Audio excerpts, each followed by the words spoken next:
Ladies and gentlemen, welcome back to my channel. My name is Wildkard. We have finally done it. After, what? 2016. What, 6 years? It's been 6 years since the last time we beat Scotland? Wow! Yes. After 6 years, we have finally beaten Scotland. First up, and we didn't just beat Scotland. We beat Scotland in the most underarm Australian way in the world, okay? Yes, in case you're wondering. Let me take this off. I have to pay tribute to the beard, okay? Okay? In case you're wondering what happened at the end. Blair Kinghorn misses an attempt to win the game with a penalty kick. He misses the penalty kick, right? There was still about 30 time on the clock for Australians to do a 22-meter dropout from the missed penalty kick. In typical classic Australian fashion, the beard himself, right? The beard himself, Nick White, takes the ball and instead of drop kicking the ball to the opposition, because you're not allowed to kick the ball out on the full, he just punted the ball on the ground straight out. Since the ball bounced on the ground and it went out of bounds, the Scotland cannot play the game. Classic underarm strategy by us. Very, very good. We did what it needed to be done to finally end the nightmare. I was literally like on the verge of suffering another depression attack, alright? I thought we were going to lose to Scotland. Scotland's B team, a team without Finn Russell, a team without, what's his name?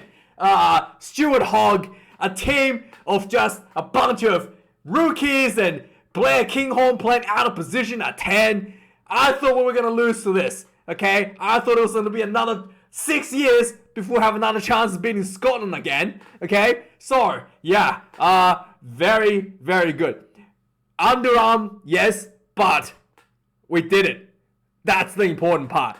So, with that aside, there was also, of course, right? In rugby today, we cannot talk about the game without talking about the referee. There was an incident where one of the Scottish players, number 5, I think, what's his name? Gilchrist? Was it? No, it was 19. Glenn Young. So Glenn Young had a yellow card for cleaning out McDermott and hitting McDermott in the head, in the face, essentially in the clean out. This was very similar to that a red card Brodie Retallick received earlier today, where he went in for a clean out and hit, who was it? Hit Himeno's son's back in the head and got a red card. Very similar situation, except the referee deemed that there was a bicep contact to the head, not a direct shoulder, and that he considered that. Luke Pearce considered that a mitigating factor and reduced the red card down to a yellow. That is not the controversial part, right? That is not the controversial part. The controversial part is the very ruck that was created was the result of Bernard Foley tackling Dwan van der Merwe, and there was a clear head collision between Foley and Merwe, because Foley basically went high for the wrap tackle, so to prevent Van der Merwe from potentially making an offload. So he went in for the hug and basically massive head collision between the two players. Initially, when the TMO reviewed, I thought they were going to look at this one. They were going to judge on the head collision between Foley and Van der Merwe. They looked at it many times. Basically, nothing was said. Instead, the TMO switched to the ruck and showed the high clean out by Youngs, and the referee ruled on that as a yellow card. Nothing was said by the referee with regarding to Bernard Foley head collision with Van der Merwe. I think the referee may have said that there was a initial chest-to-chest contact and he didn't think that was dangerous at all. I think that's what Luke Pierce said with regarding to that. But yeah, the consistency is really off here because I think many of, especially the Northerner fans, would know that this is a pretty classic red card. In fact, we've seen this in Super Rugby. Head collision, classic head collision, red card. Pretty sure Tom Banks had a red card with the exact incident. He went for a wrapping tackle, head collision during the tackle, and then, red card. So I thought this was a red, to be honest, against Foley. I was like, oh my god, we're going to lose to Scotland. and then they somehow changed it to a yellow card to Scotland. I didn't know how that happened. I think we probably bribed the referee, to be frank. Finally, the payment is starting to work out because we are getting the Rugby World Cup and the Lions Tour coming up, so we're just swiping that credit card in advance to try to get us the referees on our side. But yeah, this was a bit of a win one. So let me know your thoughts down below. I thought Foley probably should have got a yellow card at least, if not a red for that. So overall, the performances on both teams I thought was pretty lackluster. The Wallabies, let's go with the Wallabies first. The Wallabies had a very glaring breakdown issue. So the Scottish team was able to turn over the ball at the breakdown many times, again and again and again. The Wallabies almost lacked the urgency at the breakdown and almost 2 paces behind going into the breakdown to the Scottish team. Scrums were 50-50 for both teams. So early in the game, there wasn't that many scrums this game at all, overall. But early in the game, it looked like Xander Ferguson had a better run against James Slipper and what's his name? And Alan Alatoa. So the Scottish scrum did have a scrum penalty win in the first half. But in the second half, when Tongan Thor came on, the Australian scrum did get a penalty back against the Scottish side. It was a little bit controversial as well. I did think that the penalty that Tongan Thor won against Scotland, it looked like James Slipper had slipped and his elbow touched the ground, but the referee was on the other side. So yeah, the Scottish team did go backwards, but it did look like James Slipper went down first. A bit of a controversy as well, but that's, the line out is an absolute mess with the Wallabies. Lost quite a few of their own throws, and the scrum, the maul was pretty messy as well. The Wallabies wasn't able to build any pressure from the maul. Wallabies is the only team who failed to score a maul try in the Rugby Championship, and it really showed. The maul was an absolute mess. Scottish team did quite well to defend that.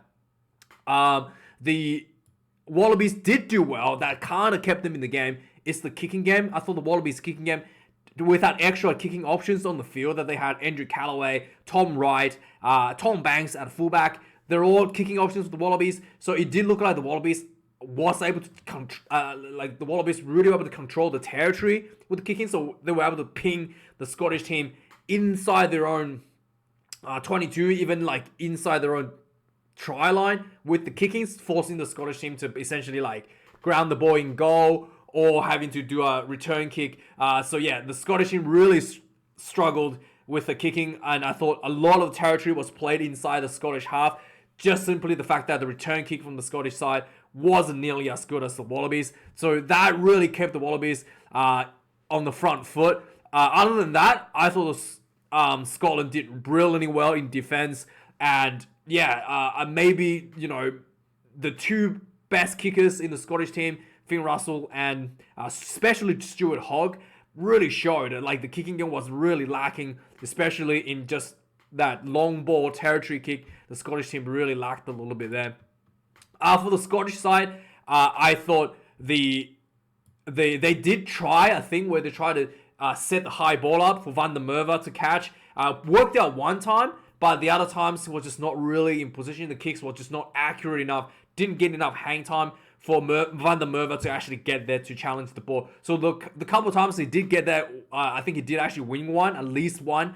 And then he was, not able to really get in position for a lot of those high balls, just due to the accuracy of the high balls, to be frank.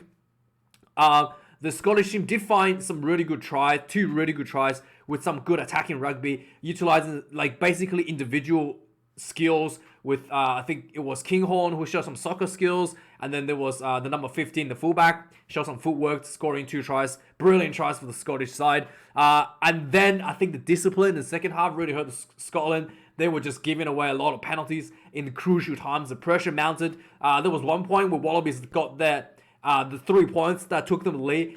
The Scotland literally gifted like 2-3 penalties in a row. Wallabies were inside their own half, and then Scotland just gave away penalty after penalty and allowing the Wallabies to pick it back from inside their own half all the way into a kickable penalty, securing that 1 point lead from that, where the Wallabies really didn't have to do much to get themselves into the lead. So that was just gifted. It's like really poorly gifted 3 points from Scotland to allow the Wallabies to get back in front. And outside of that, I did think that the Scottish set piece looked a bit disorganized as well. Kinghorn did look like he lacked a little bit of creativity at 10, and the Scotland, it really showed that Scotland don't really have. I don't know if they obviously, I'm sure they train and practice set piece, but you can tell they don't really focus too much on organizing a set piece play and how to execute it. So like the lineouts, it really didn't get, you can see it was just really basic stuff out of the lineout plays. And I think Scotland really relied on the creativity from players like Finn Russell, like Stuart Hogg, to make those plays on the spot. They probably neglected, just drilling down a lot of these hard set plays during training. Maybe started to show a little bit there. The Scotland did get a yellow card, and Scotland actually played a little bit better during the yellow card. Managed the game a little bit better, put a bit more pressure on the Wallabies. Unfortunately, that wasn't able to sustain for the entire duration of the match. So some match stats, interesting stuff here. So the full-time run meters was 231 to Scotland, 326 to the Wallabies. At half-time, Wallabies had 221 run meters to Scotland's 88. Yeah, Wallabies really pummeled the Scottish team inside their own half, but not really able to, like I said, controlling the territory, but not really able to score, as the breakdown was just a consistent issue, letting Scotland able to turn the ball over again and again and again.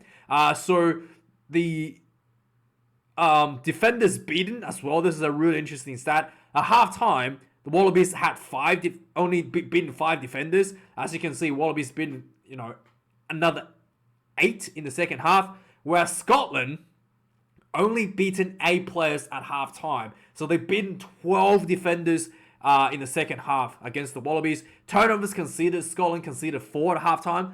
Wallabies conceded 7. Full-time, Scotland conceded 9. Wallabies conceded 12. So a little bit better for the Wallabies in the turnovers in the second half.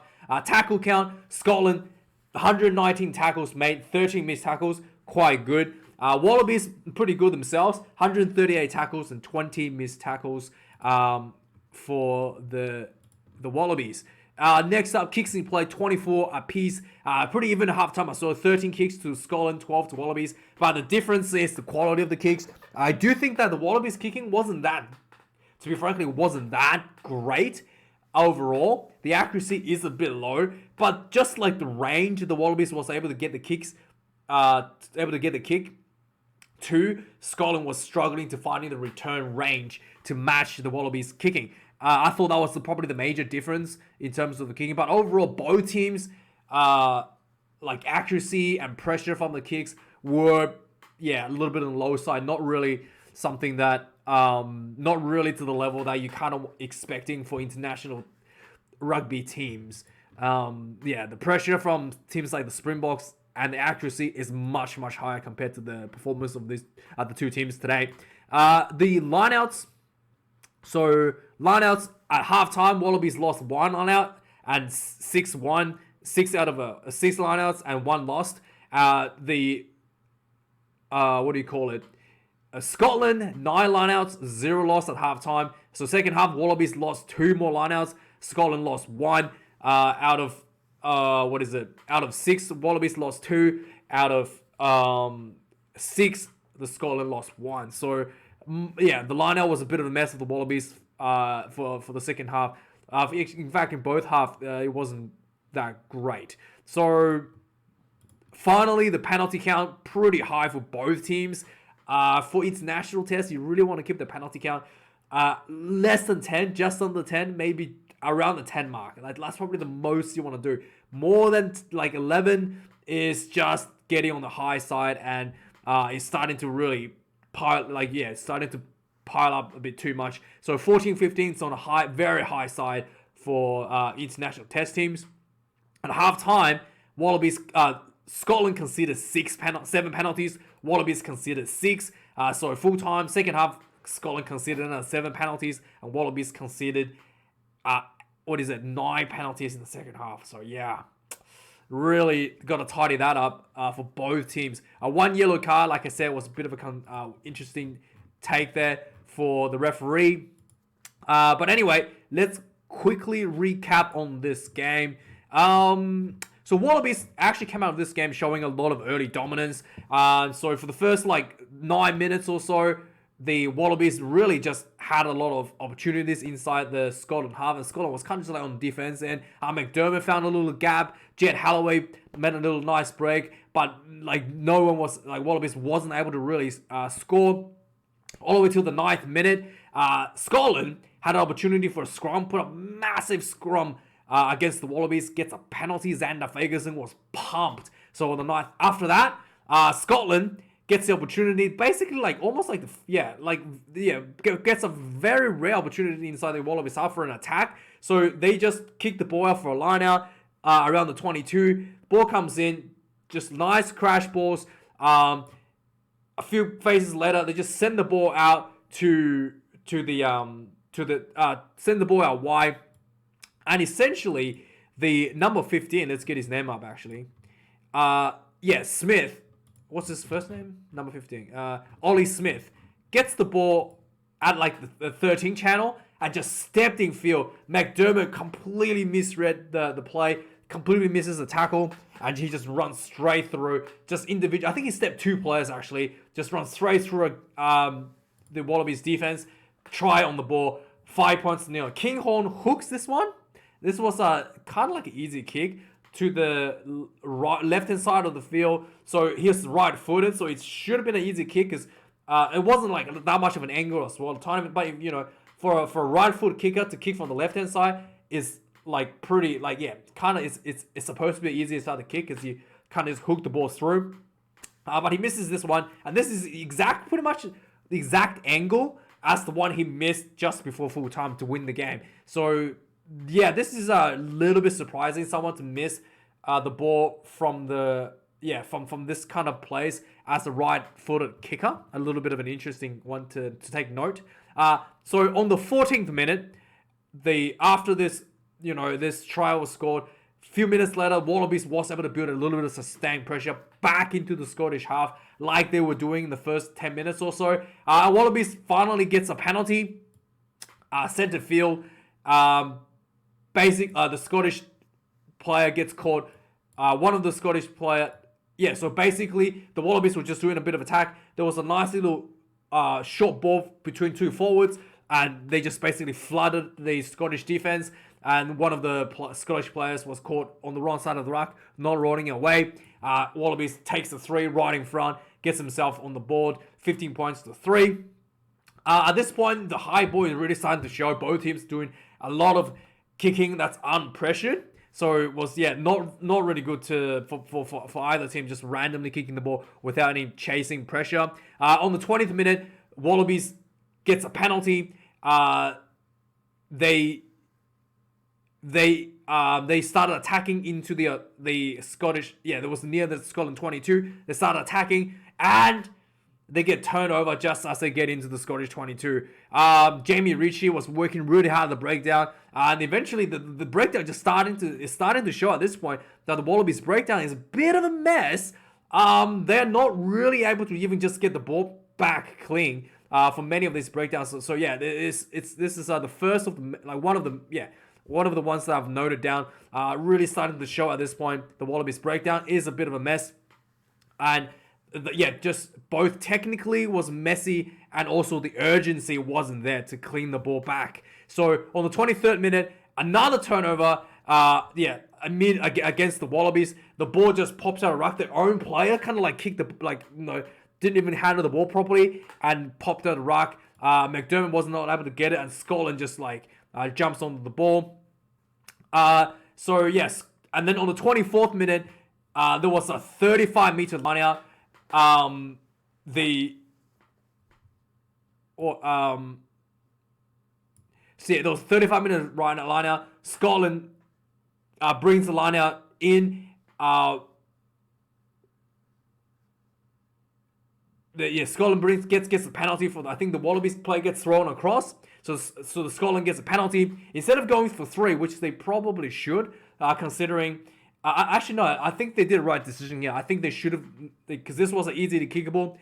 They kicked the ball out for a line out. I did think this was the right decision because a lot of times I do think that the test, especially in test rugby, the teams don't test the defense of the opposition. I did feel like this was the right decision to put more pressure on the Wallabies, especially when they didn't really have that much time inside the Wallabies half. So I thought this was the right decision. But the commentary was kind of like in the second half saying, oh, they should have taken some of these kicks in the first half. I would have saw Scotland winning. That's not really how the flow of the game works. But, it's all, I did think that they made the right decision here. So on the 25th minute, after Scotland opted to not take the 3-point, they kick it ball out for 10-meter line out. This is, again, the ball kind of comes down. They had the number 12, Tuipulotu, hiding in the in the line out, and obviously the ball goes long, ball comes back down. Tuipulotu loops round, a nice little play to try to flood the 10 channel, but Australia read this pretty well. And the Scotland, following this crash ball, just started to, quick balls and try to flood the quick balls, just one off, just try to pummel the ball through, going straight through towards the sticks, getting really, really close, and then just drawing the defenders in, and suddenly there was a huge overlap. I guess not overlap, it's a lot of space back to the blind side. So Tuipulotu was back onto the wing where he started, and they tried to throw a long pass to him, and he literally saw Tom Banks in front of him, and he just dropped the ball. The ball bounced off his chest. This was a huge opportunity missed. I think in a 1-on-1 with so much space in front of him, he probably could have scored here. So after this one, the Scotland decides to tap and go. So they're not really. I thought they should have gone for the scrum, to be honest. Especially Ferguson was showing dominance over Slipper. So I thought they should have gone scrum, but no, they take a tap and go. And a few phases later, Scotland was just kept, pick and go. A few phases later, they overextended themselves, get themselves held up over the try line. And missed opportunity there. The Wallabies kicks the ball out from the goal line dropout. Scotland started mounting back attack. There was an interesting incident here. So it looked like Jem Sleeper went in for kind of like a low chopping tackle, which is illegal without arms. But Showman, also looked like he jumped. So a lot of crowds were booing, like Sleeper went in with his shoulder without wrap, and then Sleeper was like, he jumped over me. And then they had a TMO look, and the referee, instead of penalizing Sleeper for a no arm shoulder kind of charge low tackle, they deemed that Showman was jumping over Sleeper, which isn't illegal. You can't jump over a tackle to avoid it. That is an illegal move. So Wallabies gets out of that one, gets a penalty, and gets themselves out of the pressure. So the Wallabies, following this, was able to piggyback a couple of other penalties against Scotland. They ended up with a line out inside the Scottish 22. They go for the line out, set up the maul, and Scotland was penalised for entering the maul from the side. Wallabies were not happy with this one. They felt like this could have been a penalty try. It did look like the Scottish team kind of split and then just grabbed the Wallabies player from behind. But the referee did not see it that way and did not issue a penalty try. Just allow the Wallabies to play another penalty. So Wallabies go for the second penalty. This time the maul gets stuffed, building phases, and again, the ball was poorly handled on the breakdown, and he popped out, a few phases later, he popped out on the Scotland side. And then, yeah, another lost opportunity for Wallabies because of poor breakdowns. On the 35th minute, Australia gets another 22-meter line out. 2 phases later, McDermott tries to get the ball out of the ruck. There was like nobody protecting him. So Ali Price, was it Ali Price? Is that his name? Ali Price? The number... Yeah, Ali Price just ran straight through the rucks and ripped the ball out of... Like, grabbed McDermott's hands and ripped the ball out of him and turned the ball over. And McDermott was just like, what is going on? And the referee's like, play on. Yeah, really bad breakdown protection there for McDermott as well. Finally, on the 39th minute, just before half-time, so the Wallabies were once again, this again has a little bit of controversy here, Wallabies are once again inside the Scotland half, just after the 22-ish. Basically, Ferguson was like running back, and then Holloway looks like he's running into the ruck, but Ferguson was like on his way. So he just like basically barged Ferguson into the ruck, and Ferguson like fell over into the ruck. Instead of Ferguson gets up and tries to like have a bit of a pushing with Holloway, and he tells the referee Holloway tackled him without a ball. So the referee actually instead of penalizing Holloway, referee actually penalized Ferguson for entering the ruck from the wrong side and falling off his feet. Basically, that's going off his feet, essentially. Despite the fact that it was pushing the ruck. So I thought that was a bit weird, I thought, the referee did not see it that way. Referee said there was some weird stuff happening as well, but it was some really weird ruling. So essentially, the fact that Ferguson it's something to do with Ferguson getting pushed into the ruck. I think what happened was Jamie Ritchie was like jackling the ball, but because Ferguson was pushed into the ruck, it like made it illegal essentially. Something like that. Really weird that happened. And basically, instead of getting a penalty for Scotland for Ferguson getting tackled without the ball, Wallabies gets a penalty for like illegal jackling in the ruck. I'm not too sure what happened here. There was quite a bit of a mess, but yeah, Wallabies gets an option to kick for 3. They do that. So halftime, Wallabies in front, 6 points to 5. Despite neither teams were having that much of a good run. Scotland scored, it's the only team that scored a try in the first half. So not really the best thing. Second half starts, the Scotland came out firing, and it looked like Scotland really wanted to like make a statement in the second half and came out with a lot of energy. So Australia was attacking, and Scotland basically rushed defense. I think it was Foley that got rushed, and he drops the ball. And basically the loose ball, Scotland just kicked the ball through. Everybody's chasing, and Kinghorn gets there first. Bit of a soccer skills, chipped the ball forward again, and he chases the ball down, grounds the ball over the try line. Just a beautiful individual score. 60 meters or so, he chases the ball down with a bit of soccer skills, and suddenly Scotland 12 points to 6, and is looking really, really good against Wallabies.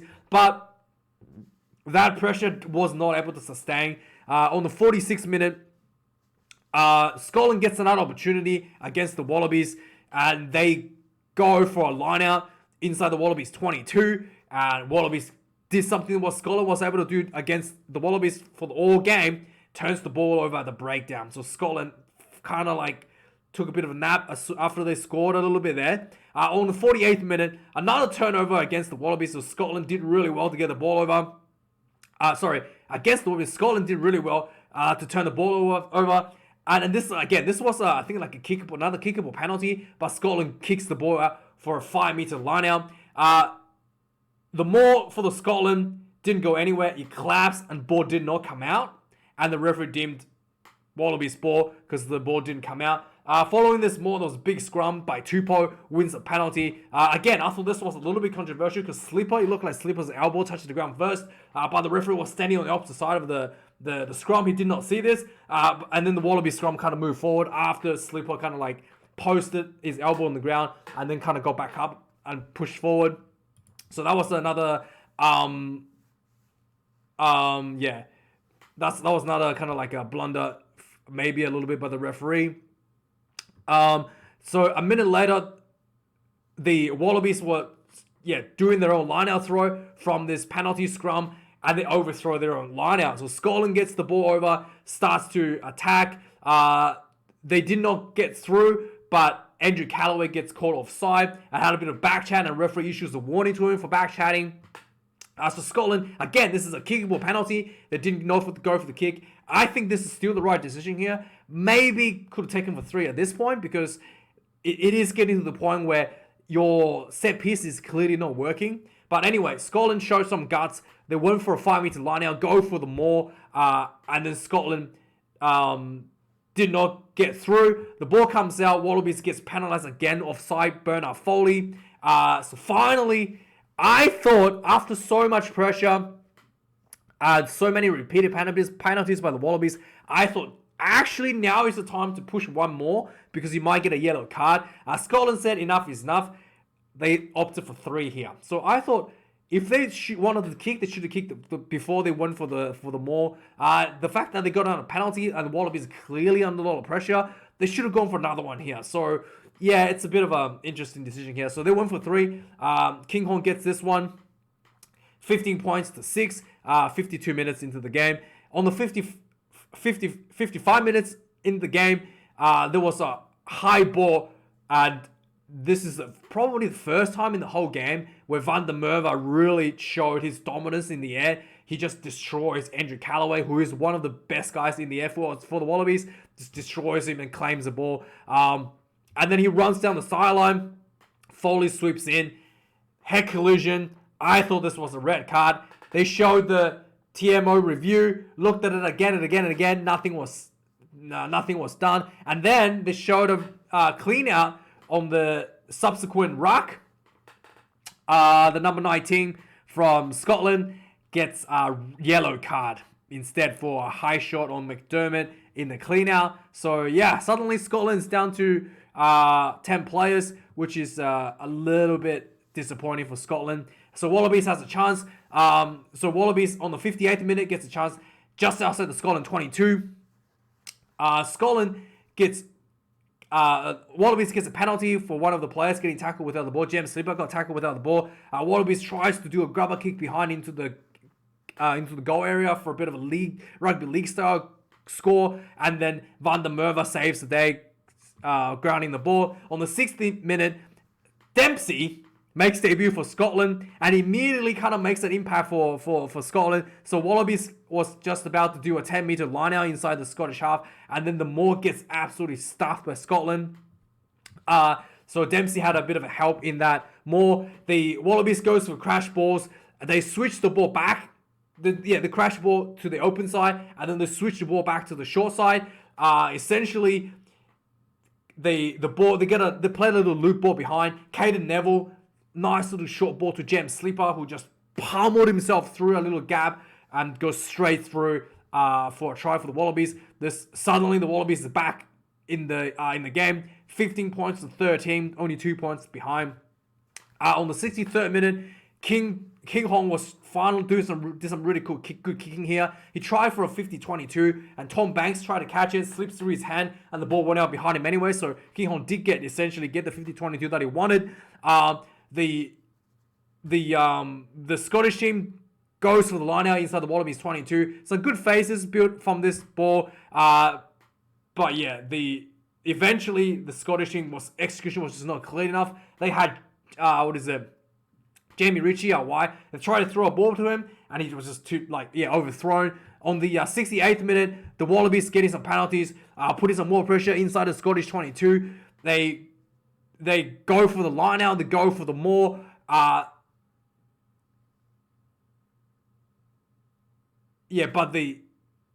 the Scott. What happened here?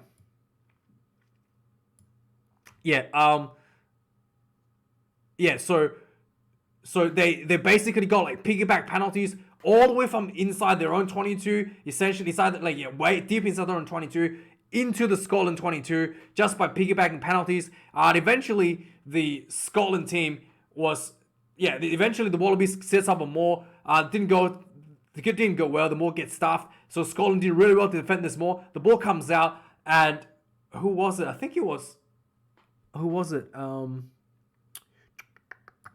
I think it was Hamish. I think it was one of the Scottish player basically was in offside position, and he slaps the ball out of the Nick White's hand. And the referee says, no, penalty. And Wallabies says, okay, we'll take the 3. So Wallabies kicks this one, or pretty much a freebie from the Scotland side. 15 points to 16. Wallabies pulls up in front. So with just about 10 minutes left on the clock, Scotland is down by 1 point. So for the last 10 minutes, Scotland was basically trying to chase the point. On the 76th minute, Scotland was trying to run the ball out of their own half. Hunter Paisami, it looked like there was a bit of a scrappy ball. The Kinghorn gets the ball. He tries to throw a pass to Van der Merwe, who was the last person out wide on the wing. Hunter Paisami goes in the tackle. He deliberately knocks the ball on. Initially, the referee says just a knock on, and there was a lot of protest from Scotland. He checks with the TMO, and then essentially he checks TMO. It wasn't a deliberate knock on, and he issues a yellow card. So this was off camera, by the way. He issues a yellow card. So all the crowds are cheering.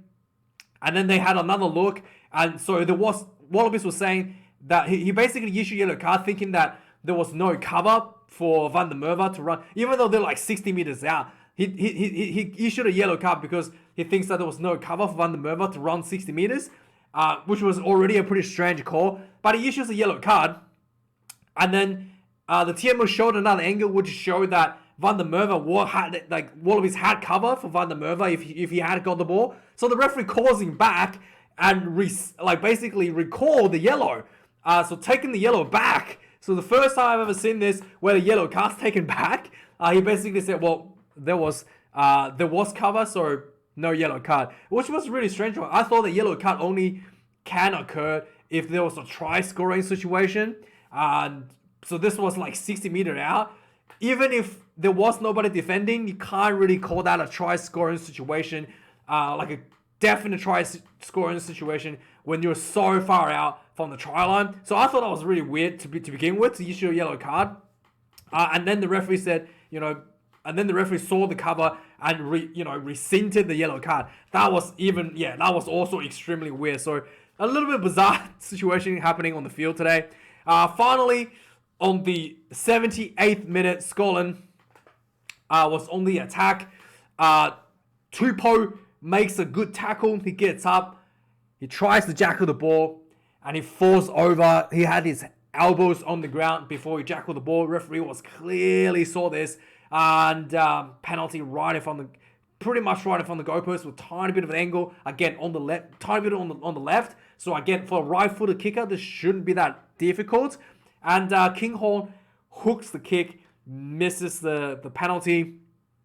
And then there was still about 30 seconds left when the ball went out. So the Wallabies were forced to do a 22-meter dropout. And the referee said he can't kick the ball out on the full to finish the game. So Nick White just punted the ball on the ground and it went straight out. Another